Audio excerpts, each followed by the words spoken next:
You're very welcome to This Adult Life, the podcast. And today I'm on my own. It's Mark Fennell here, by the way, in case you're wondering who that voice is. That's me. But today I'm talking about 5 steps to embrace change. Because when we go through a traumatic event or a pandemic or a recession, losing a job, losing a loved one, or an illness or disease, what we're chatting about today will stand to you for the test of time. 5 steps to embrace change. Because the day you learn to embrace change is the day you start to move in the right direction. On that note, thanks for tuning in. You're listening to This Adult Life, the podcast. Let's get the show on the road. So thanks for joining us. And today I am talking about 5 steps to embrace change, because sometimes we get faced in life with things that will shock us, rock us to our very core, and maybe even derail us. And of course, if you're experiencing the COVID-19 virus right now, the pandemic that has gripped the world, of course, that is a shock to all of us. Life may be different going forward. Who knows? Business, employment, who knows what the future might hold? Recessions, or all of that talk of recession, we just don't know what the future may hold. So I wanted to talk to you about 5 steps to embrace change, because change is never a nice thing. We don't really like change unless it's planned. If change is planned for, well, then it's fine.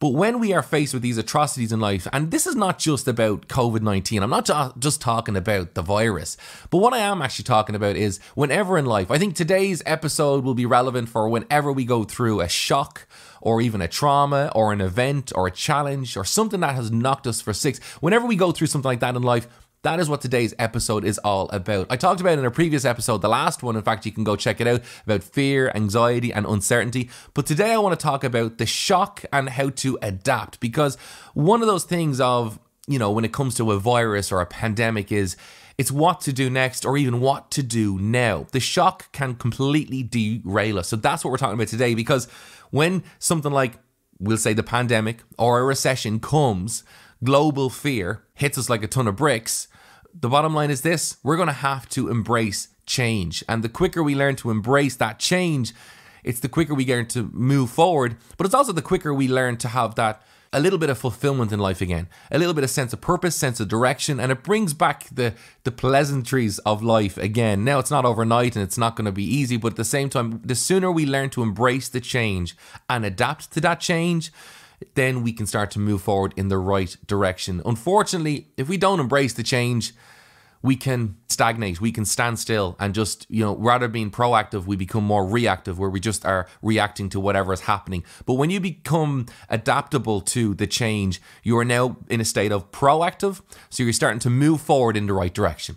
But let's talk about it, because change, sometimes it can be a nice thing, because when change is planned, like, when you make change in your life to lose a bit of weight, you're in control, you're deciding to do it, and you lose the weight, so the change is planned. And when the change is planned, it's easier. It's not easy, but it's easier. So when change is planned, it's one thing. But when change is unplanned and out of our control, when it causes discomfort, pain, hassle, anxiety, fear, uncertainty, when that kind of change is dropped on our doorstep, that is the type of change I'm talking about today. And that is the type of change that we just can't always know how to react to. We can't always adapt straight away, because we're like, I don't know what to do here. I'm not sure how to deal with this kind of thing.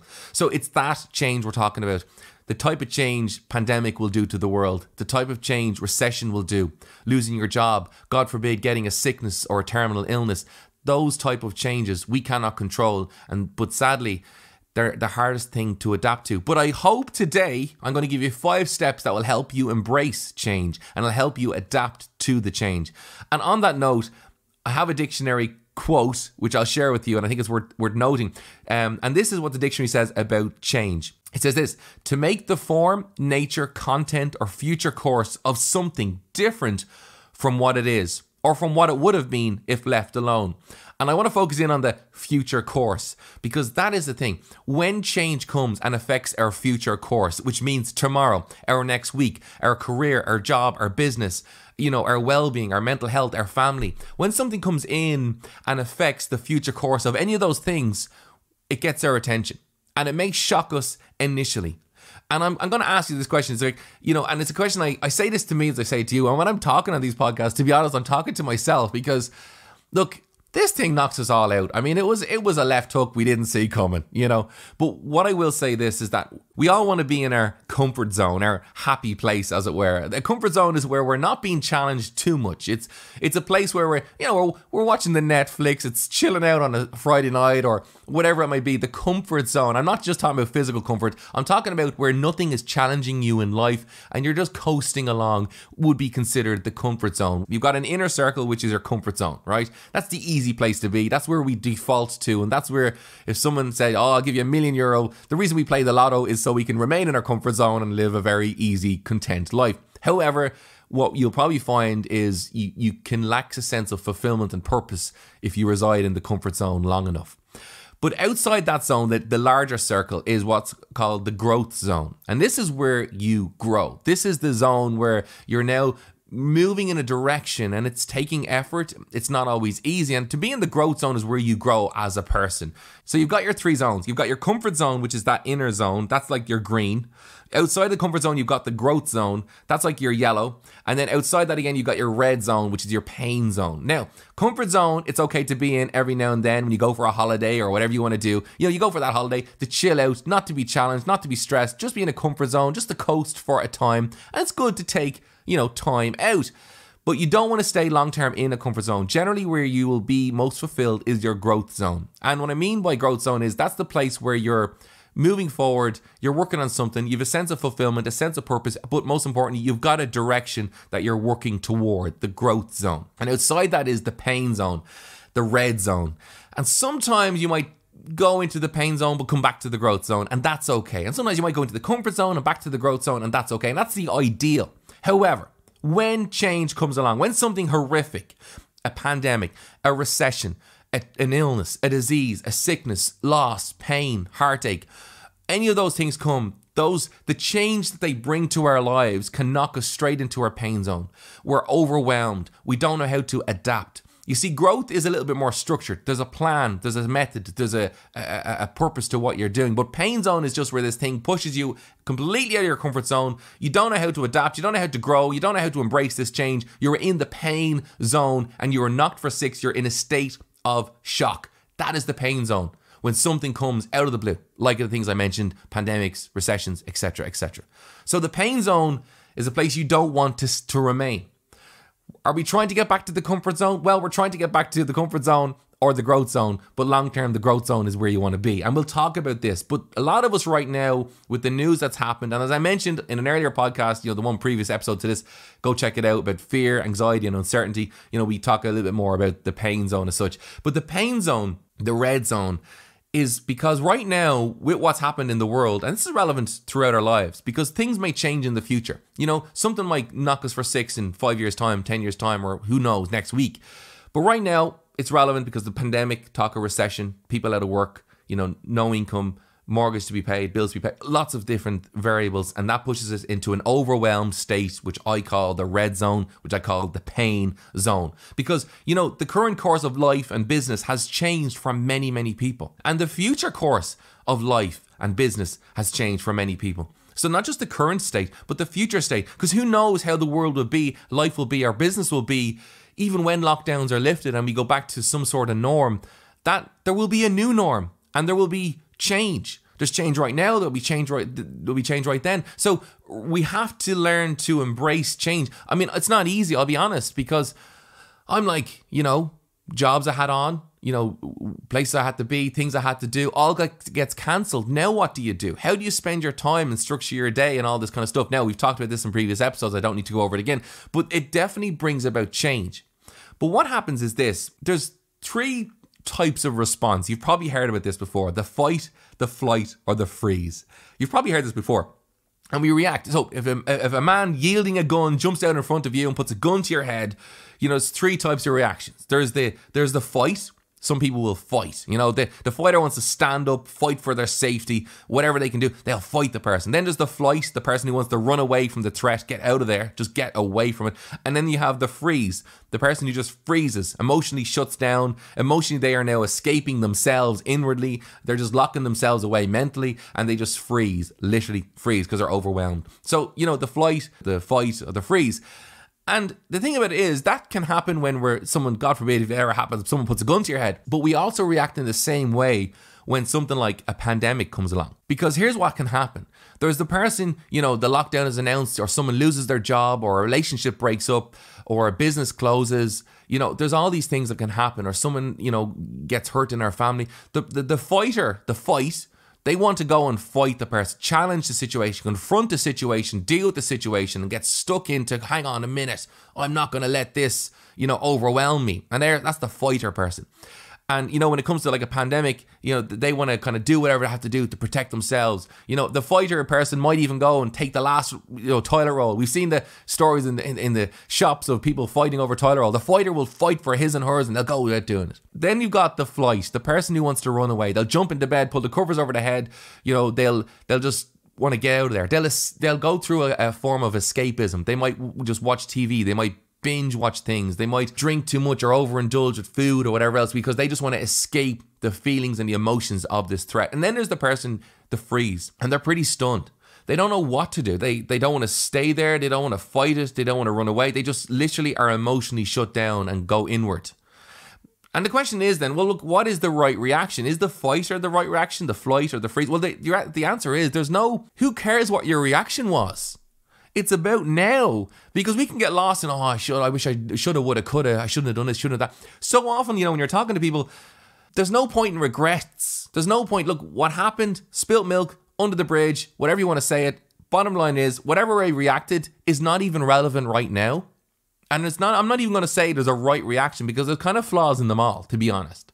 But what I will say is, it's not about how you reacted initially. So don't beat yourself up for if it broke you down. Don't beat yourself up if emotionally it got in on you, or you had too much anxiety or too much worry, too much stress. Don't if you lost sleep, it's okay. We all are in the same boat. We've all reacted. Probably we could have all reacted a little bit better. Maybe we all could have done something more. Who knows? But you know what? Who cares? That's the reality. Who cares how you reacted? The real question is, what do you do now? What do you do today?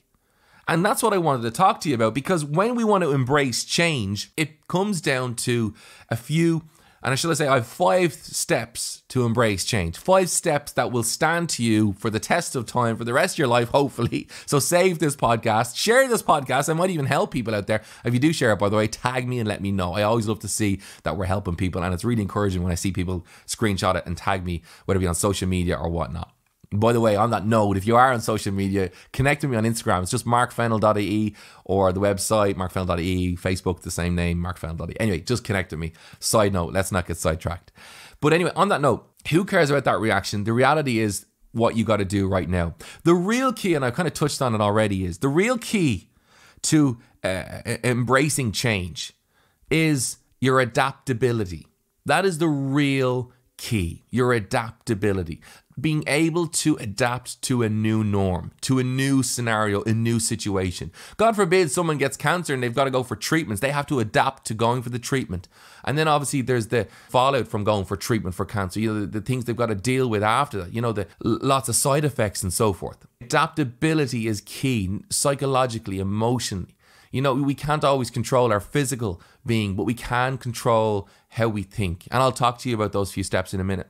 But, I wanted to talk to you about people who have adapted and people who one particular person, I read his book, Bear Grylls. I've mentioned him on here before because I'll be honest with you, I'm a big fan of Bear Grylls. If you've ever seen the Island or whatever else when he had people on the island, but he's done some incredible things. I mean, Barack Obama, former US president, he brought him on a survival day and so forth. I mean, this guy has rubbed shoulders with some of the biggest names in the world, celebrities and so forth. But the reason we know Bear Grylls is through his TV show, a lot of us. Great show. He goes to different parts of the world and shows you how to survive there by even drinking your own urine at one time. I'll never forget that when he was in the desert. But the reason I want to talk to him about it is because rewinding to the time when we probably didn't know who Bear Grylls was, and going back to when he was younger, when we didn't know Bear Grylls, because to be honest with you, he's got an amazing story. Now, if you ever want to know about his book, if you're looking for a good book, by the way, I'm always, me, I love to read.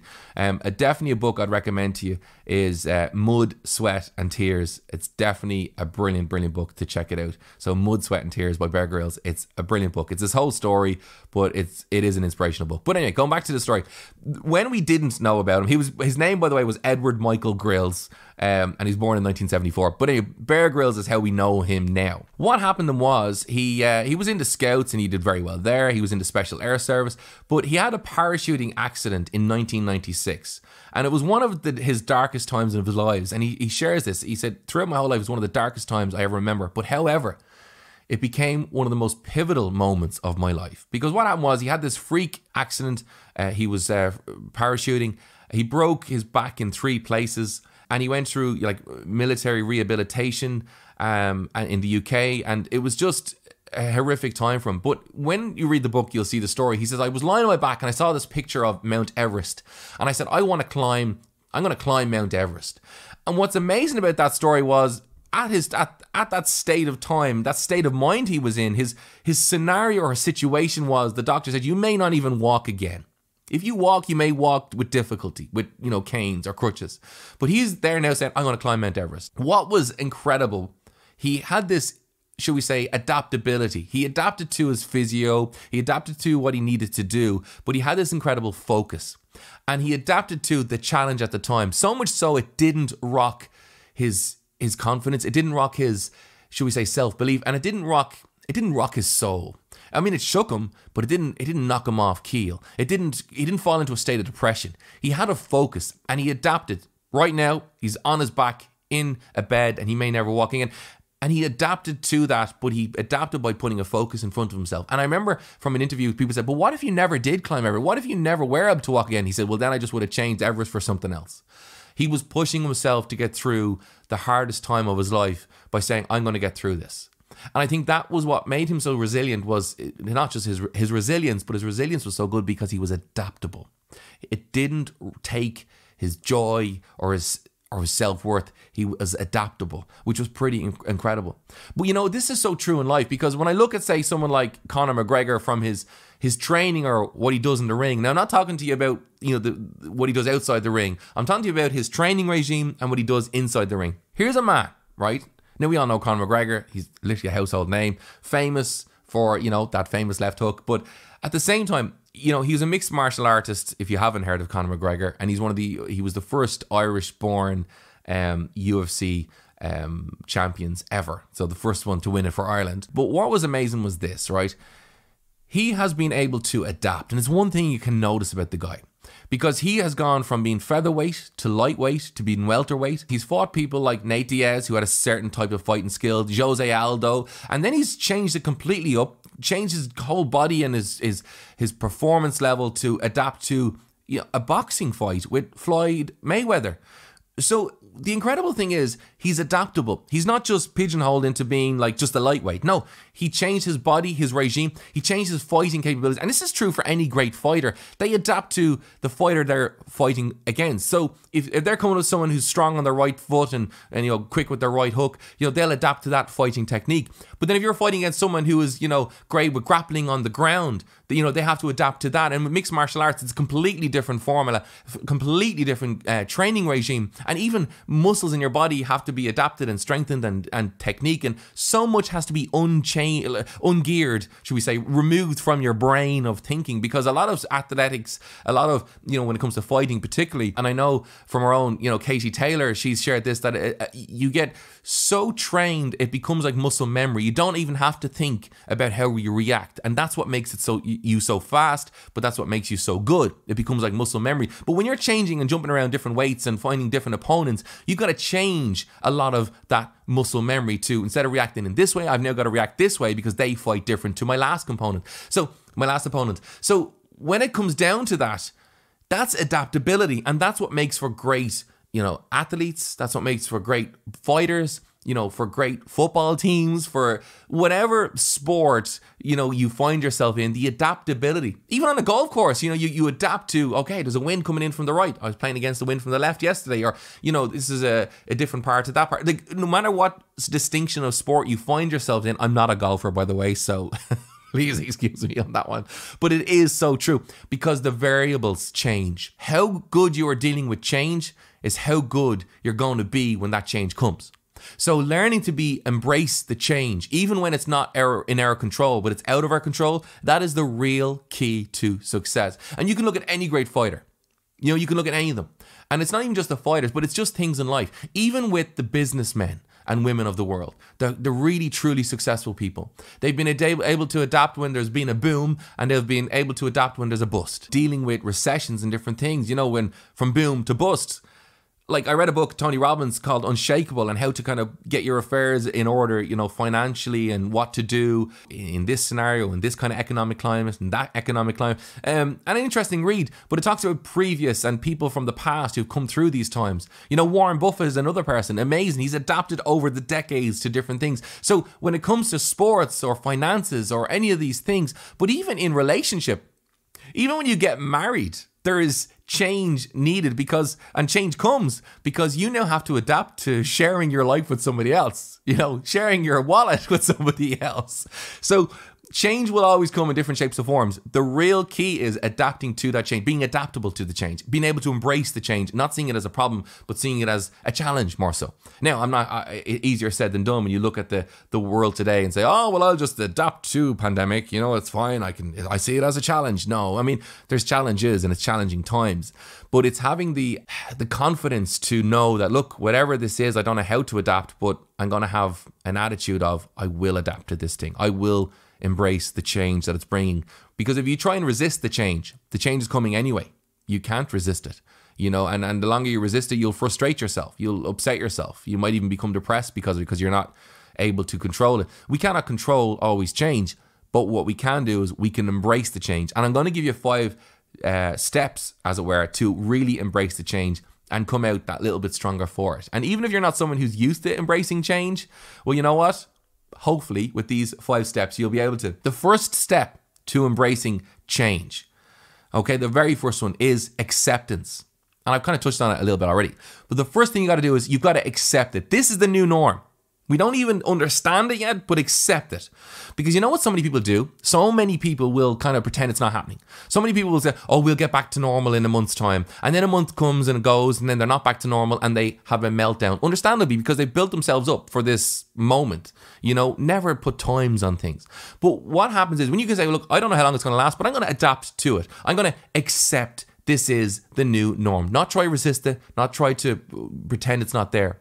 Because people can be in denial, as if they, you know, will wake up one day and this nightmare is all over. Sadly, this is a nightmare that may get less, but it's definitely going to bring about some change with it. That's just a fact of life. And the sooner we embrace that, we start to take control back.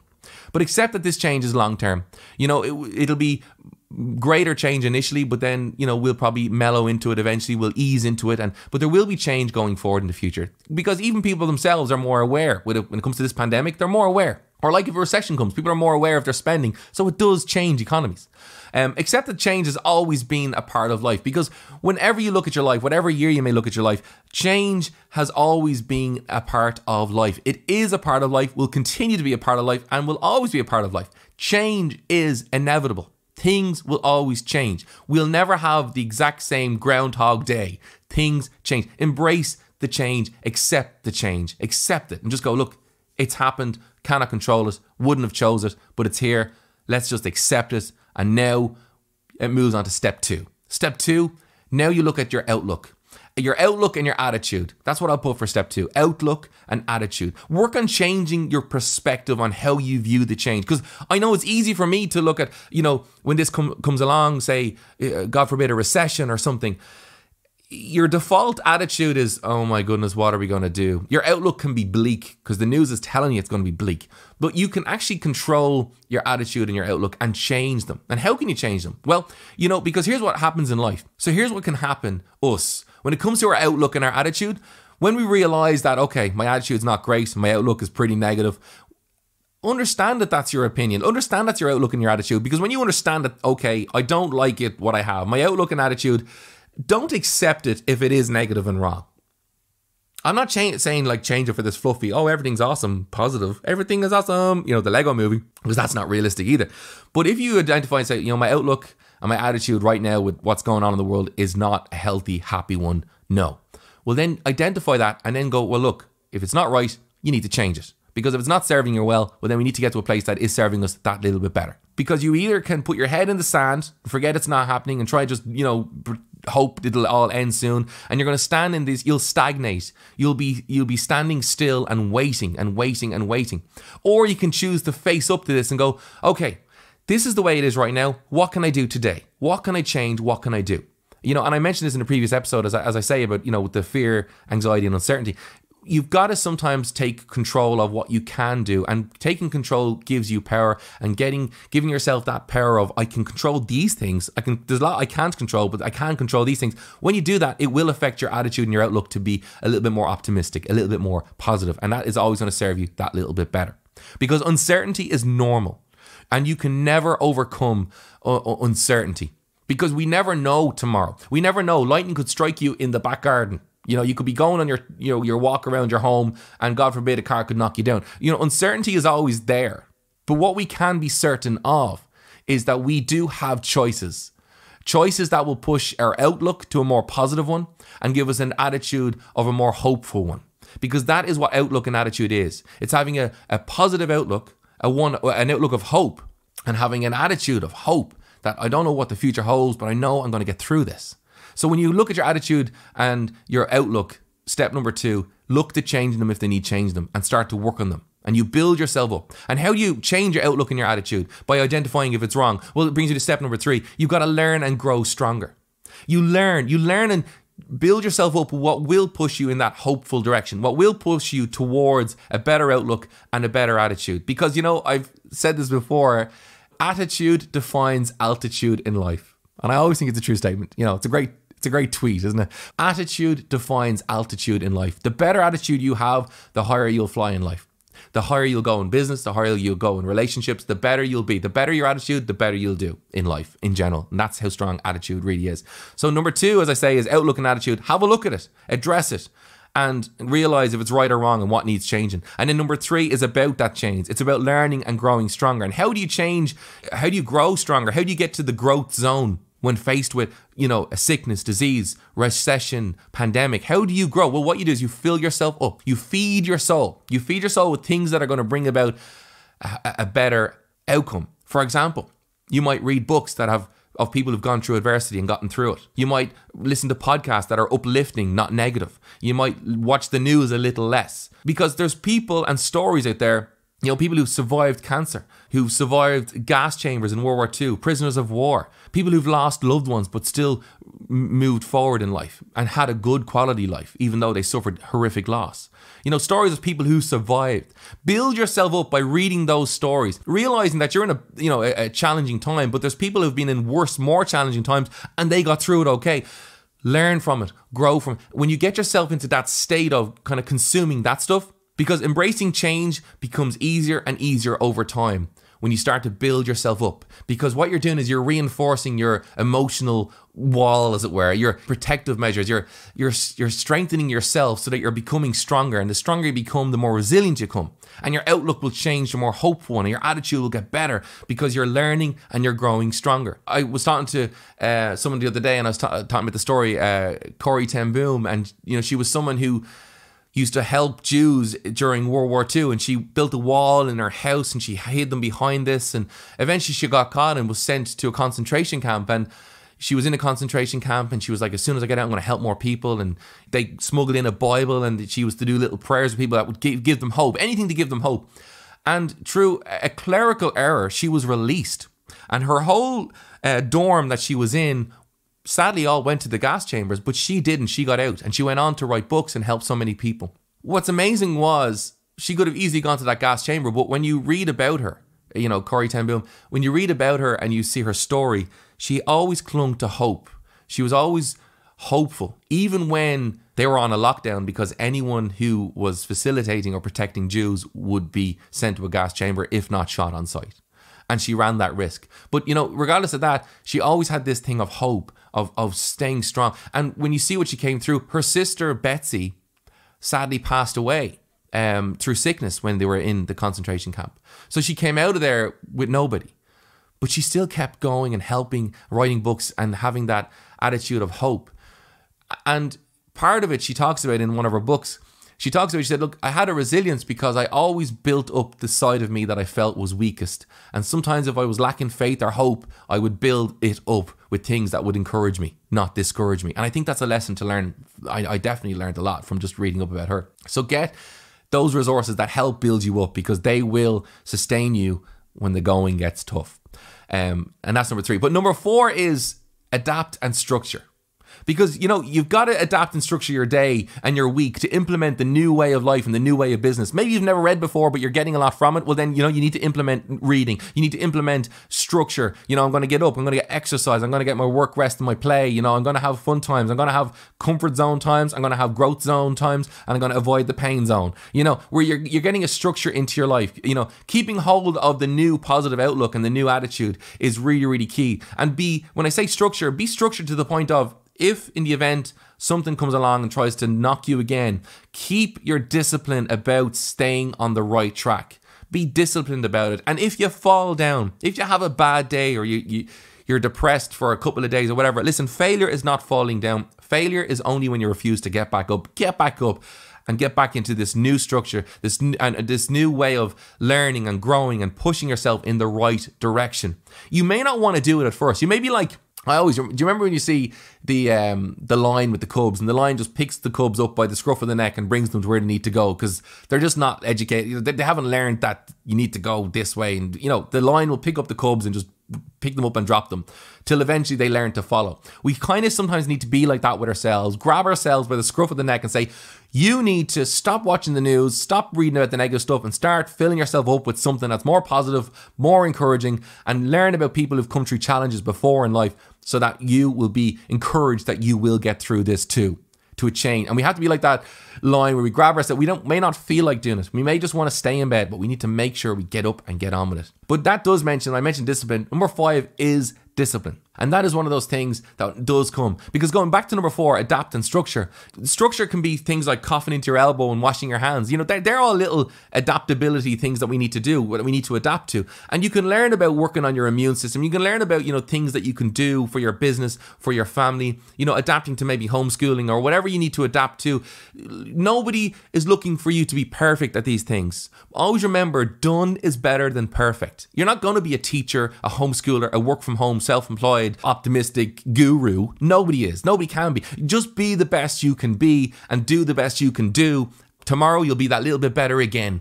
Always adapting, but implement structure. Structure brings discipline, and discipline brings a sense of purpose, a sense of drive, a sense of motivation, and it does give you a better outlook when you've got structure. If you're staying in bed all week, no structure, it's very hard to be optimistic. But then you go back to number 5 is discipline. Be disciplined in keeping yourself on the right track, like I mentioned. Stop yourself falling into a negative state by catching your chat or your thoughts from falling into a negative place. You know, there's going to be negativity. People are going to be negative. Misery loves company. I've spoken about that before. You know, there's going to be times and opportunities to fall into a negative state and to get into that pain zone and feel overwhelmed again. However, be disciplined. Identify it quickly and say, no, that's fine. I need to get myself back in the zone, And even if you have an off day, it's okay. We all have off days. Don't beat yourself up. But stick to being disciplined. Disciplined as in, I'm focused now on adapting to this. I'm focused on learning, and I'm focused on my new kind of regime. Because remember, you got to value the journey. I always say this, value the journey. You don't value it right now, but in a year, 2, 3, 4, 5 years, you will value the journey right now, because you'll value it by what you learned and what you've done and what you did and how you got through it. And you'll value your life lessons that you've taught yourself. So value the journey. I know it's not easy. No one wants to hear that right now, because nobody's loving life right now, essentially. But you will in time, and you'll look back at what you learned. You'll look back at where you got it wrong, so you don't make those mistakes again. But I want to go back to just being disciplined. It is so important. We hate the word discipline. I never like even the word discipline, because I always want to see school. But when it comes to discipline, it is key. Structure. And just to recap on those things, let me just recap on them. The first thing is accept that this is the new norm. Just accept it. Get up out of that garden, accept it, and say, you know what? I'm going to rock on. This is how it is. What can I do? Your outlook and your attitude, work on changing it if it needs changing. Number 3, learn and grow stronger. It's kind of like the boxer in the ring. They've got to learn and they've got to grow stronger because they now know the threat. They're going to learn about the threat. What can they do? How can they adapt? How can they fight this threat, this new opponent? How can I adapt? Okay, the other opponent, last time I had to deal with this issue over here, but this issue is different. How can I adapt? How can I learn? How can I grow? Okay, that's number 3. Number 4, and then adapt and structure. So you're implementing what you're learning into adapting. You're embracing the change. You're putting a new structure in place so that you're moving in the right direction. Structuring your family, your home, your business, your job, your career, whatever. You're putting a structure in place, even if it's learning something completely new because you can't work. It's putting a structure in that your brain and your attitude is moving forward. And as I say, number 5 is discipline. It's simply sticking to that journey. There was one quote I always thought was good, and I'll kind of close on this in a minute. But the quote was pretty applicable to embracing change, because nobody likes it, as I say, when it's imposed on us. But when we learn to embrace it, the sooner we embrace it, the quicker we can actually start to learn, adapt, grow, and conquer it in many respects. And I say conquer it, I mean conquer the threat of depression or anxiety and the fear. But here's the quote. It's Reinhold Niebuhr was the person who wrote this quote. I think I pronounced it right, but anyway, don't hold me to that. And you've heard it before, no doubt, but it's a good one. It says, "Grant me the serenity to accept the things I cannot change, the courage to change the things I can, and the wisdom to know the difference." Know what you can change. Know what you can do something about. And the things you can't change, well, they're just there. There's always going to be uncertainty, always going to be things you cannot do anything about. But there are a lot of things that you can do something about. So, I hope this has been helpful to you guys. And of course, as I say, please do share it. Get in touch. Let me know if it's been helpful, or if there's a topic you want me to cover in a future podcast. Do get in touch and let me know. Because when we learn to embrace the change, that is when we learn to grow. And of course, any sort of growth right now, no matter how small, is good. So on that note, I hope you're well. I hope you stay safe. And of course, thanks very much for subscribing. And if you want to give us a 5-star review, that'd be super. But if you do subscribe, of course, you will get the new episodes as they are released. And I'm releasing loads of episodes these days, so it's all good in the hood. My website is markfennell.ie. And of course, you can find me on all the social media platforms. On that note, you've been great. I've been Mark Fennell. And this is the podcast called This Adult Life. Have a great day.